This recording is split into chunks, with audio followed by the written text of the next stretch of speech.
मैं मसीह यीशु में सबको जय मसीह की बोलता हूँ। और कैसे हैं आप लोग? और प्रभु की दया से अच्छे ही होंगे। हालेलुया। और हम आगे वचन में जाएंगे और जल्दी ही हम परमेश्वर के वचन में आगे जाएंगे। और पवित्र बाइबल से हम इस तरह से पढ़ते हैं। और आज का सब्जेक्ट है कि परमेश्वर की संतान और शैतान की संतानों में क्या फर्क है।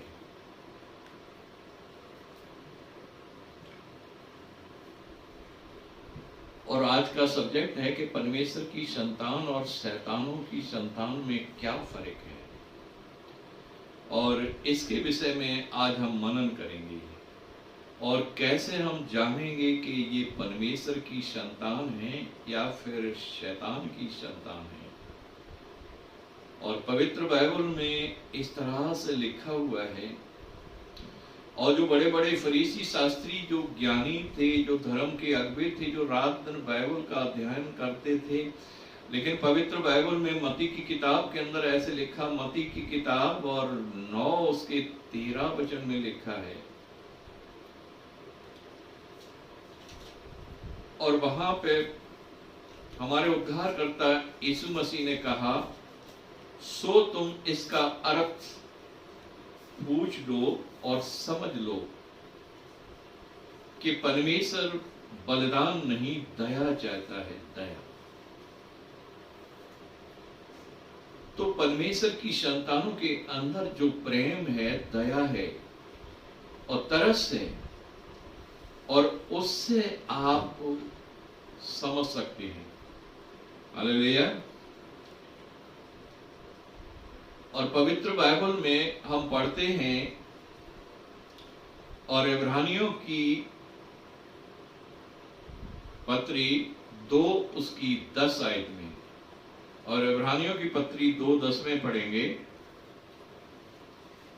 क्योंकि जिसके लिए सब कुछ है और जिसके द्वारा सब कुछ है, उसे यही अच्छा लगा कि जब वह बहुत से पुत्रों को महिमा में पहुंचाए तो उनके द्वारा उनके उद्धारकर्ता को दुख उठाने के द्वारा सिद्ध करे।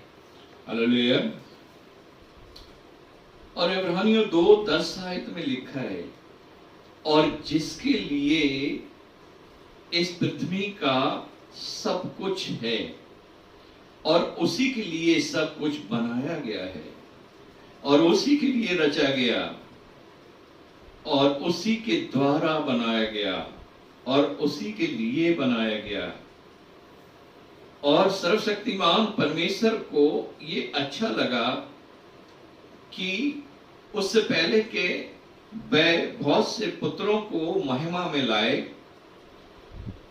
कि बहुत से पुत्र उसके द्वारा परमेश्वर की हजूरी में आए और उसकी संतानों में तब्दील हों। उससे पहले परमेश्वर ने चाहा कि उसे दुख देकर और उस सिद्धता की ओर पहुंचाएं और दुख उठाकर और दुख उठवाकर उसको सिद्ध करें। तो उनके पुत्रों को दुख उठाने के द्वारा वह जो सर्वशक्तिमान परमेश्वर है स्वर्ग में, उन्हें सिद्ध करे।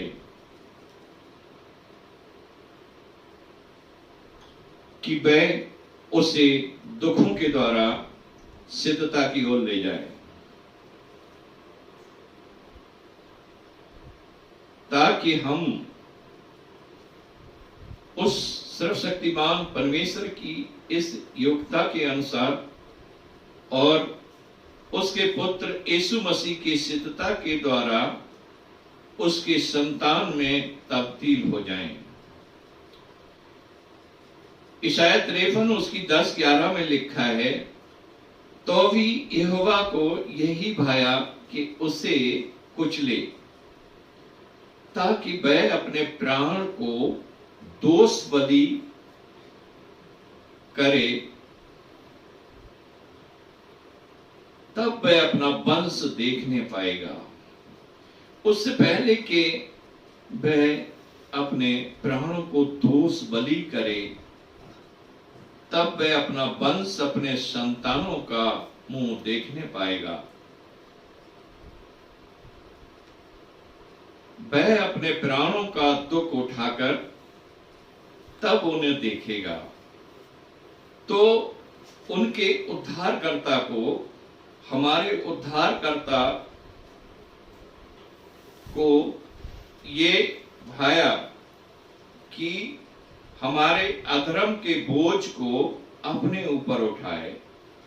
तो हमारे उद्धारकर्ता को ये भाया कि हमारे अधर्म के बोझ को अपने ऊपर उठाए। पवित्र बाइबल में लिखा हुआ है कि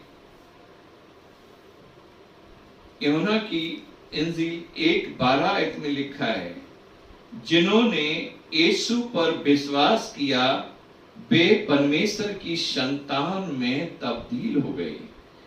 जब हम अपने उद्धारकर्ता यीशु मसीह पर विश्वास करते हैं, जिसने हमें पाने के लिए क्रूस पर दुख सहा, और जब हम उसके ऊपर विश्वास करते हैं तब हम परमेश्वर की संतान बन जाते हैं। और पहला यूहन्ना 3:2 में लिखा है, और पहला यूहन्ना 3:2 में लिखा है,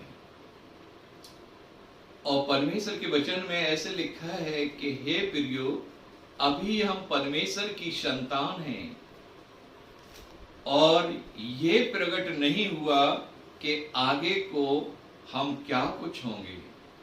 और वहां पे ऐसे लिखा है कि अभी तो हम परमेश्वर की संतान बने हैं, लेकिन आगे को ये प्रकट नहीं हुआ कि हम क्या कुछ होंगे।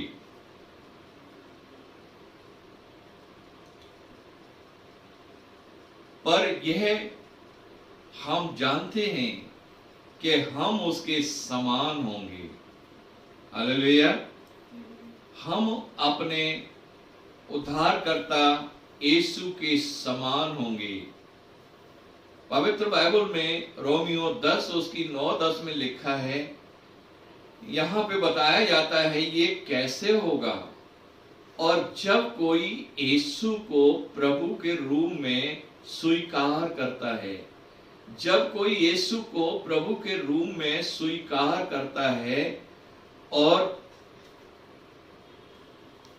उसके ऊपर अपने मन में विश्वास करता है, अपनी जुबान से उसे अंगीकार करना और मन में अपने हृदय में विश्वास करना, तो वह तुरंत उद्धार पाता है, बदल जाता है। परमेश्वर का वचन उसके जीवन में बदलाव लाता है। याकूब 1:18 में लिखा है, याकूब 1:18 में लिखा है, उसके उस सत्य वचन के द्वारा हमें नया जीवन मिलता है। हमें उसके उस सत्य के वचन के द्वारा नया जीवन मिलता है और हम बदल जाते हैं। हालेलुया। यूहन्ना 3:9-10 में लिखा है, जो परमेश्वर से जन्मे हैं वे पाप फिर नहीं करते।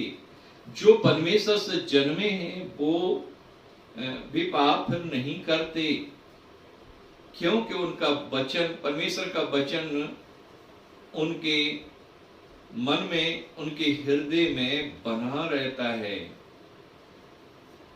क्योंकि परमेश्वर का वचन उनके हृदय में बना रहता है और इसी से हम जानते हैं कि परमेश्वर की और शैतान की संतान में फर्क क्या है। और इससे हम समझ लेते हैं कि परमेश्वर की और शैतान की संतान में फर्क क्या है।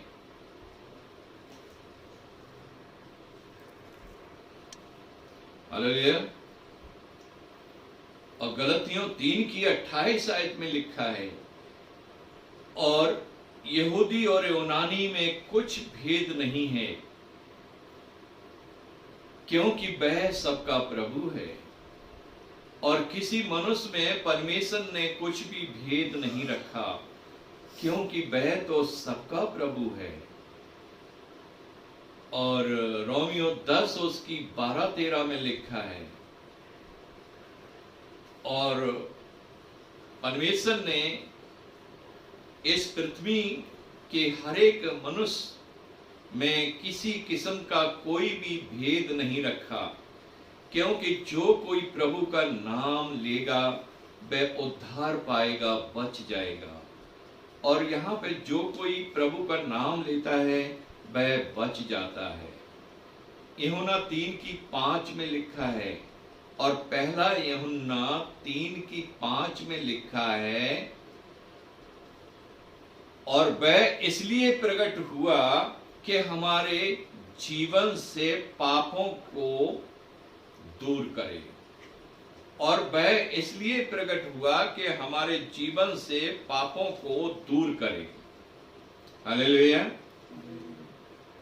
और प्रेरितों के काम 10 उसकी 38 आयत में लिखा है, और प्रेरितों के काम 10 उसकी 38 आयत में ऐसे लिखा है कि जो पृथ्वी पर पूरे संसार में, पूरे जगत में जो शैतान के सताए हुए लोग थे, उनको प्रभु यीशु छुड़ाते फिरे, क्योंकि वो परमेश्वर का पुत्र था।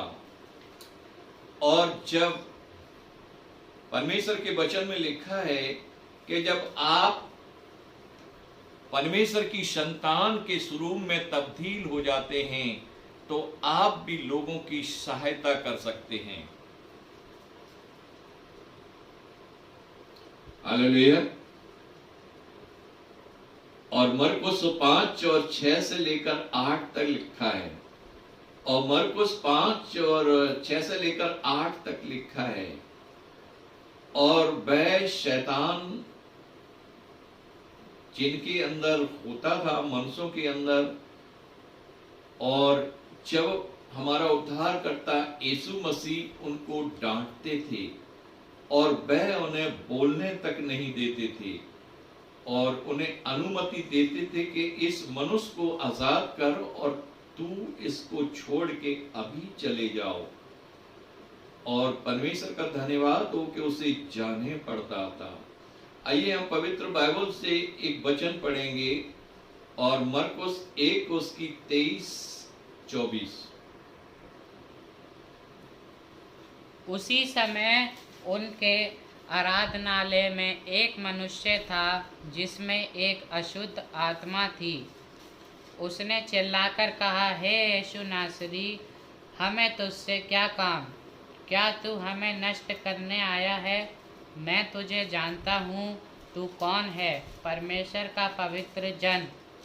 यीशु ने उसे डांटकर कहा, चुप रह और उसमें से निकल जा।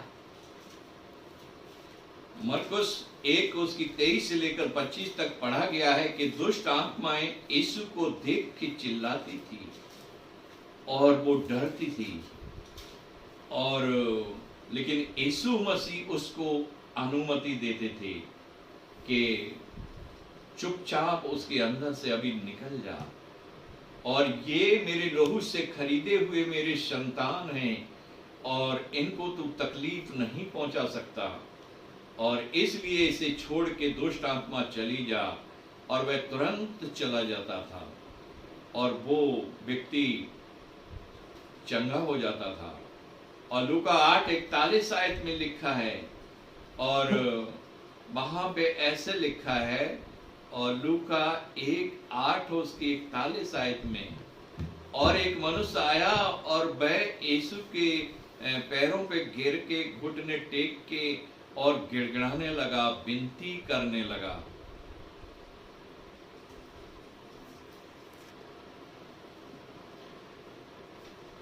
और वह घुटने टेक के विनती करने लगा और गिड़गिड़ाने लगा और उसने कहा कि प्रभु मेरे घर चल, और क्योंकि मेरी बेटी मरने पर है और जल्दी चल, और अगर तू थोड़ी देर लगाएगा तो मेरी बेटी मर जाएगी। हालेलुया। और यीशु ने उस पर तुरंत तरस खाया और वो उसके घर चला गया। पवित्र बाइबल में ऐसे लिखा हुआ है, और मत्ती 9 उसके 36 वचन में लिखा है, और जब वो दुखी और बीमार और परेशान लोगों को देखता था और वो तरस से भर जाता था और वो तरस खाता था उन पर, और उसने कहा ये उस भेड़ के समान है जो जिसका कोई चरवाया नहीं, और ये सब भटके हुए हैं। और आज भी जो यीशु मसीह को नहीं जानते वो सारे भटके हुए हैं और उनके जीवन में कोई शांति नहीं, कोई आशा नहीं, वो आशा रहित बन जाते हैं। हालेलुया।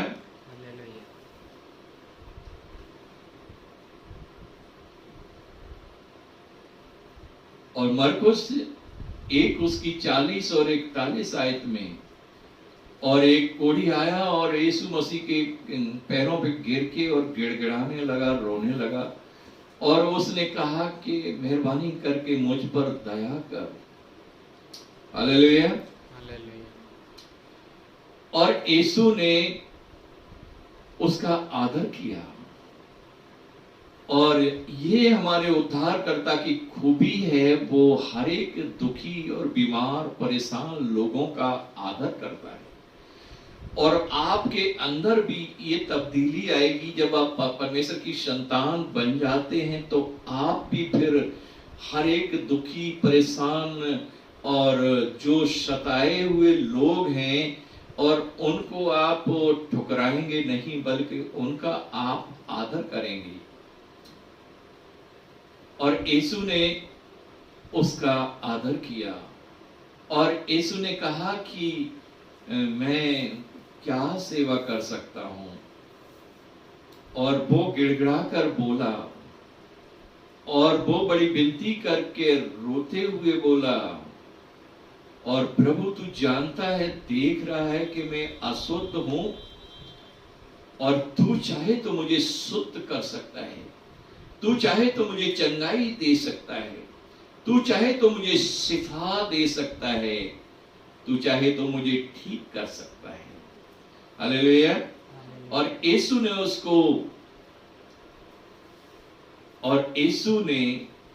उसको अपने सीने से लगा लिया, और यीशु ने उसको मीठे और अनुग्रह से भरे हुए लफ्ज बोले, और उसने कहा हाँ, और मैं चाहता हूं कि तू शुद्ध हो जा, और मैं आया ही इसलिए, और मैं यही चाहता हूं कि तू शुद्ध हो जा।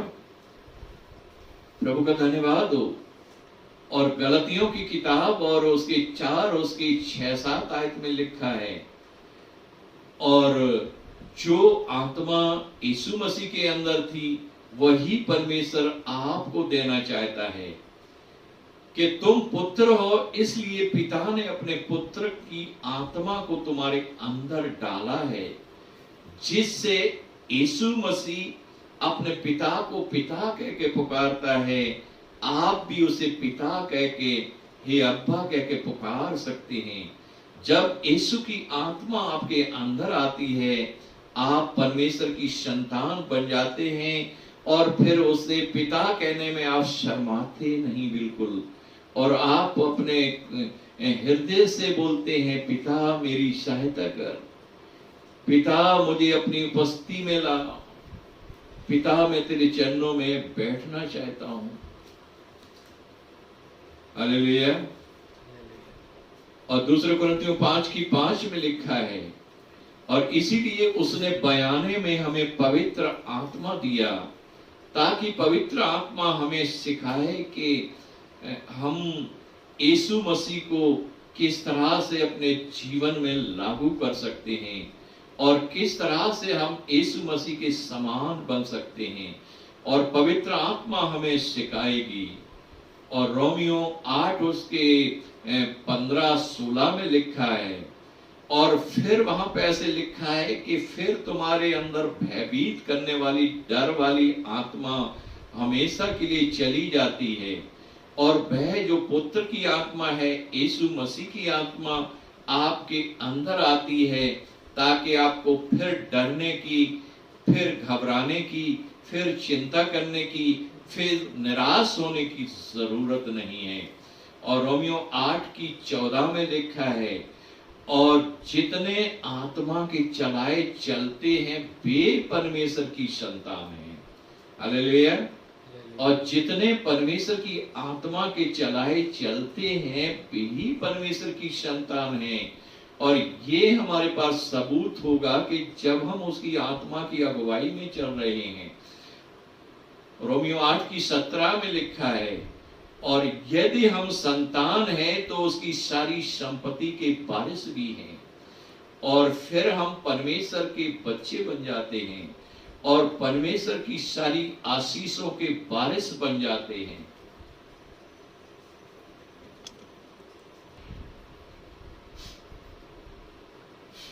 हालेलुया। प्रभु का धन्यवाद हो। इफिसियों 5:7 से लेकर 10 तक पढ़ेंगे।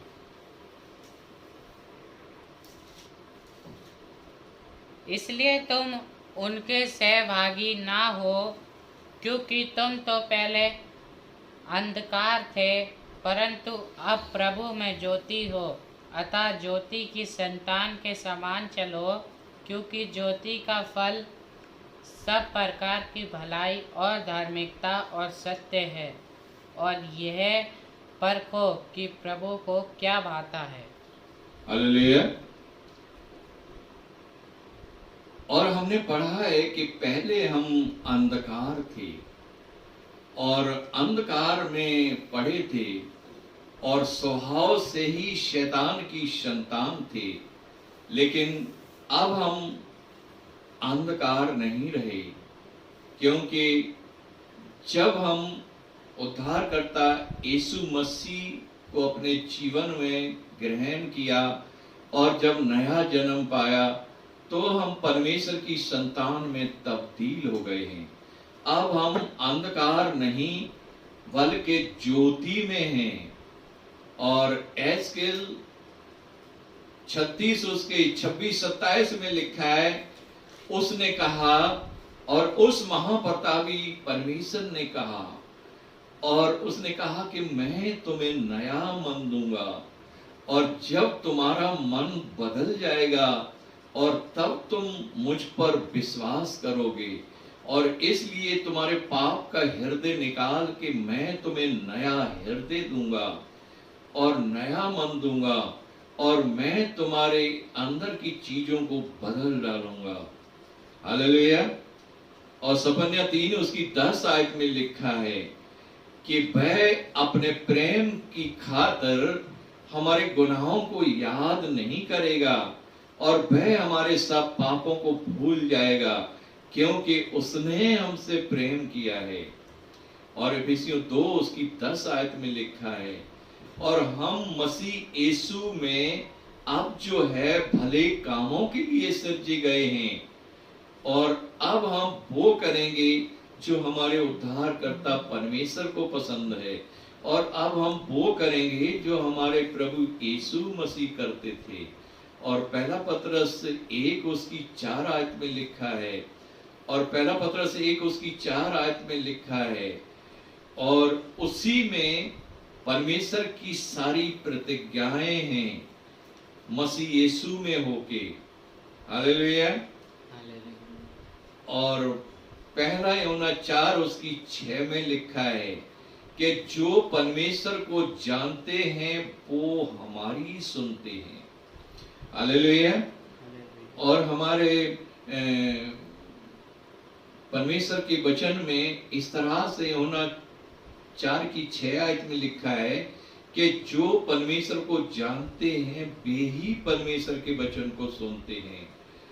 और यूहन्ना के लिए 3:34 में लिखा है, जिसे परमेश्वर ने भेजा है वह परमेश्वर की बातें बोलते हैं, और जिन्हें परमेश्वर ने भेजा है वो परमेश्वर की बातें बोलते हैं। हालेलुया।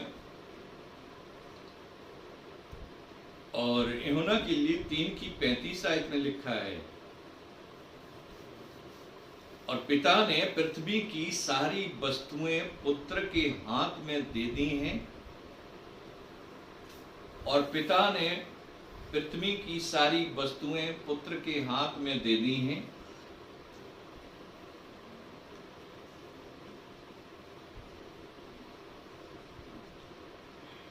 और लूका 10:19 में लिखा है, और लूका 10:19 में लिखा है, और मैं सारी शैतान की शक्तियों पर तुम्हें अधिकार देता हूं। और यीशु ने कहा, और ये हमारे उद्धारकर्ता यीशु मसीह के मुख से बोले हुए लफ्ज हैं, और सारे जितनी भी शैतान की ताकतें हैं सबको तुम अपने पैरों से कुचल डालोगे, और मैं तुम्हें सारी शैतान की शक्तियों के ऊपर अधिकार देता हूं। और मत्ती 28:18 में लिखा है, और यीशु ने कहा कि परमेश्वर पिता ने स्वर्ग और पृथ्वी का अधिकार मुझे दिया है, और इसलिए वो ही अधिकार मैं तुम्हें देता हूं। परमेश्वर का धन्यवाद हो। और ये है यीशु का प्यार अपने उस तमाम छुड़ाए हुए लोगों के लिए जिसको उसने अपने लहू के द्वारा छुड़ाया है, और वो चाहता है कि वो सारे के सारे उसके समान हो जाएं।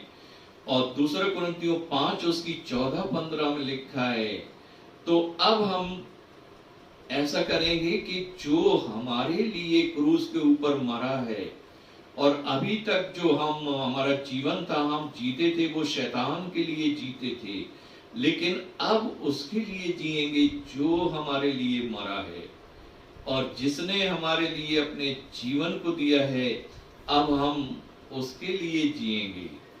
हालेलुया। कुलसियों 2:9 को पढ़ेंगे। क्योंकि उसमें ईश्वरता की सारी परिपूर्णता सदैव वास करती है, और तुम उसी में भरपूर हो गए हो, जो सारी प्रधानता और अधिकार का शिरोमणि है। उसी में तुम्हारा ऐसा खतना हुआ है जो हाथ से नहीं होता, अर्थात मसीह का खतना, जिससे शरीर की देह उतार दी जाती है, और उसी के साथ बपतिस्मे में गाड़े गए, और उसी में परमेश्वर की सामर्थ पर विश्वास करके जिसने उसको मरे हुओं में से जिलाया उसके साथ जी भी उठे।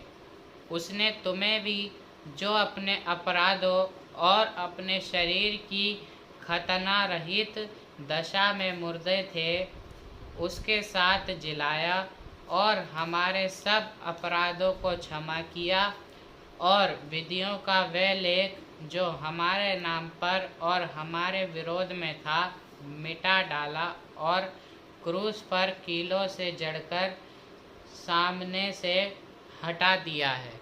हालेलुया।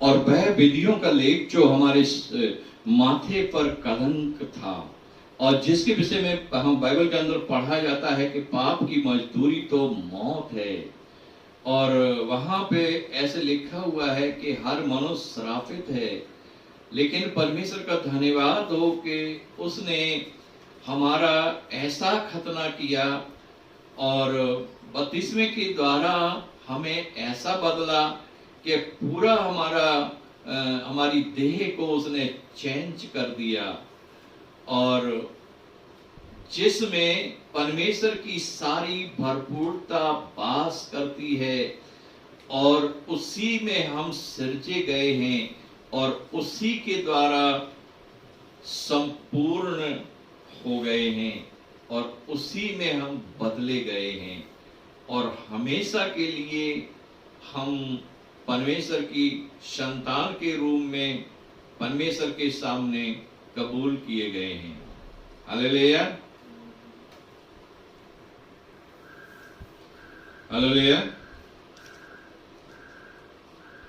और कुलुस्सियों 3 की 8 से लेकर 10 तक लिखा हुआ है और कुलुस्सियों 3 की 8 से 10 तक लिखा है, और अब तुमने बैर भाव, निंदा, क्रोध और मुंह से गालियां बकना और बुरे कामों को हमेशा के लिए छोड़ दिया है और अब तुम यीशु मसीह के समान बन गए हो और तुमने अपने सृजनहार को, उस नए मनुष्य को पहन लिया है जो खुद अपने सृजनहार के अनुसार है और जो खुद अपने सृजनहार के अनुसार था उसको आपने पहन लिया है। हालेलुया। और फिलिपियों 3 उसके 21 वचन में लिखा है, और हमें बदलने की शक्ति उसके पास है और वो हमारी इस मरणहार देह को और अपने स्वरूप में तब्दील करने की ताकत रखता है और वो हमारे इस मरणहार शरीर को अपनी सामर्थ के द्वारा अपने में तब्दील करने की, अपनी सामर्थ्य में बनाने की ताकत रखता है। और यूहन्ना की इंजील और 17 उसके 21 से लेकर 24 तक उसमें ऐसे लिखा है, और जैसे यीशु मसीह ने कहा, और हे पिता, जैसे मैं तुझ में और तू मुझ में है, और हे पिता, जैसे मैं तुझ में हूं और तू मुझ में है, वैसे ही वे हम में एक हो जाएं। जैसे मैं तुझ में एक हूं, वैसे वो लोग जो तूने मुझे दिए हैं वो सब मुझ में एक हो जाएं, जिससे कि संसार इस बात को जान सके कि तूने ही मुझे भेजा है। जैसा तूने मुझसे प्रेम किया वैसा ही मैंने उनसे प्रेम किया है। हमारे उद्धारकर्ता के ये मधुर और मीठे वचन कि जैसे हे पिता, तूने मुझसे प्रेम किया है और वैसे ही मैंने उनसे प्रेम किया है। तो प्रभु के चुने हुए लोगों, परमेश्वर इन वचनों के द्वारा आपको आशीष दे कि यहाँ पे पिता और पुत्र का संबंध, उनकी एकता और एक दूसरे के साथ सहभागिता, तो हमें भी इस तरह से यीशु मसीह के वचन के द्वारा, पवित्र बाइबल में लिखा है कि यूहन्ना की पत्री में इस तरह से कहा जाता है कि अगर कोई मुझसे प्रेम करे और मेरी बात न माने, अगर कोई मुझसे प्रेम करे और मेरी आज्ञाओं को ना माने, तो वह झूठा है और उसके अंदर परमेश्वर का प्रेम नहीं। हालेलुया। हम उससे प्रेम करते हैं और उसकी आज्ञाओं को मानते हैं, इसी से हम जाने जाते हैं कि हम परमेश्वर की संतान हैं। परमेश्वर इन वचनों के द्वारा आपको आशीष दे। आइए हम प्रार्थना करेंगे कि परमेश्वर का वचन आपके हृदय में जगह पाए और आप इस वचन के द्वारा अपने जीवन में, अपनी कलीसिया में और अपने घर में उन्नति पाएं। आइए हम प्रार्थना करें। हमारे महान दयालु परमेश्वर पिता, हम धन्यवाद करते हैं खुदावंद। सच में प्रभु जी, आपके वचन कितने मधुर और मीठे हैं। आप कितने महान हैं प्रभु जी। आपके वचन में लिखा है कि जो उत्पत्ति से जो बातें मनुष्य की चित्र में नहीं चढ़ी, तो अब अंत समय में खुदाबंद आपने अपने प्रेम करने वालों पर प्रकट की हैं, ताकि तेरे वचनों के द्वारा वो बचाए जाएं, तेरे सिंहासन के सामने खड़े हो सकें, तू उनको अपने संतान के स्वरूप में ग्रहण कर सके। तो प्रभु परमेश्वर, जितने लोग तेरे वचन को सुन रहे हैं और देख रहे हैं, उन सबको खुदाबंद आज के दिन बड़ी आशीष दे और इस वचन के द्वारा तुझ में होके उनके जीवन बदल जाए खुदाबंद। आज के दिन हम उन सबको जो तेरा वचन सुनते हैं, यीशु मसीह नासरी के नाम से आशीष देते हैं और तू उनको सफल बना। जब तू जल्द आने वाला है, तो तेरे सामने आनंद के साथ वो उपस्थित किए जाएं। धन्यवाद प्रभु जी। हमारे प्रत्येक अजीज को तेरे चरणों में सौंपते हैं और सभी के लिए प्रार्थना करते हैं। बड़े अधीनता के साथ आपके चरणों में सर झुकाते हैं खुदावंद, और इस विनती को उद्धारकर्ता मसीह यीशु आपके नाम से मांगते हैं। आमीन, आमीन। और हमारा विश्वास है कि आपने इन वचनों को अपने जीवन में ग्रहण किया है। परमेश्वर आसमानी खुशियों से भर दो मुझे,